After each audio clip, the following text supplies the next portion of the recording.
Hi, everybody. This is Marvin Marvin from the Marvin Marvin Party Show. It's Friday, and the news reports are coming in that Mr. Biden has won and Mr. Trump has lost.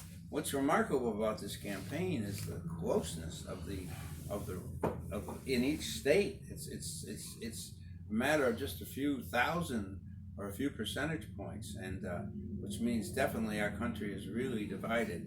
What's going to bring us back together? Smoking the good herb, smoking the good herb, and then people won't be so upset because people are upset. I know I've been nervous the last 2 weeks about who's going to win. Let's just get it over with already. At a certain point, I didn't care who won. Just I wanted this contest over, and now it's like it's over, or at least it's most of it is over. Now the part comes where President Trump brings lawsuits against the Biden campaign, and we'll see how that goes. So one thing for sure, it sure does sell newspapers, and it sure does give a lot of journalists a job. And there's all kinds of opinions, and it's great to live in a free society. I lived in Greece for a while back in let's see, it was I think 72.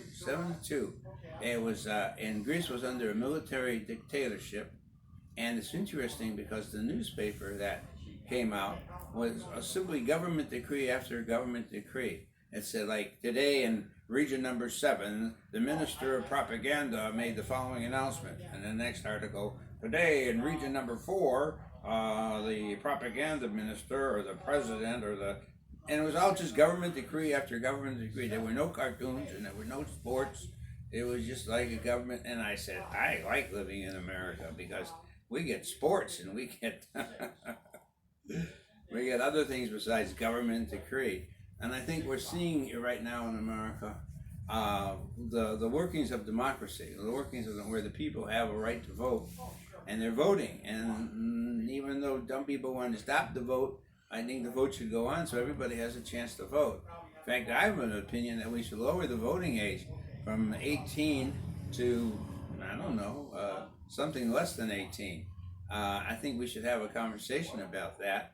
And that's one of the things we're trying to do here on the show is talk about what's going on, what's happening, and get you involved. And sooner we're setting these things up. It's harder to set up an online TV station than you could ever imagine, especially when you're doing it without a whole lot of money.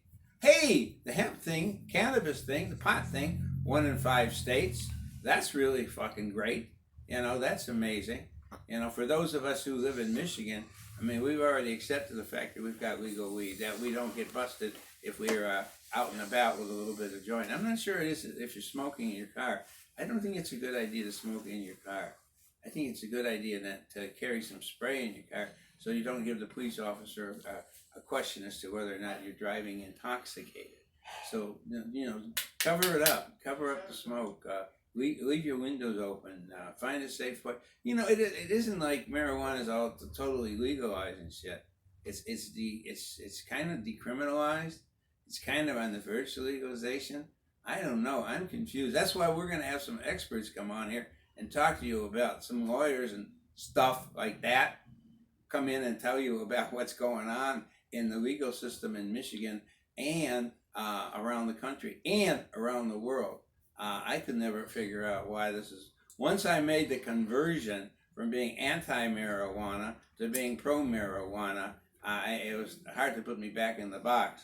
I mean, you say I was anti-marijuana. Yeah, because I believed all the lies of the government. I believed all the lies I read in Reader's Digest about marijuana was a killer drug, and if you do that soon, you'd be roasting your baby in the oven like in a dragnet.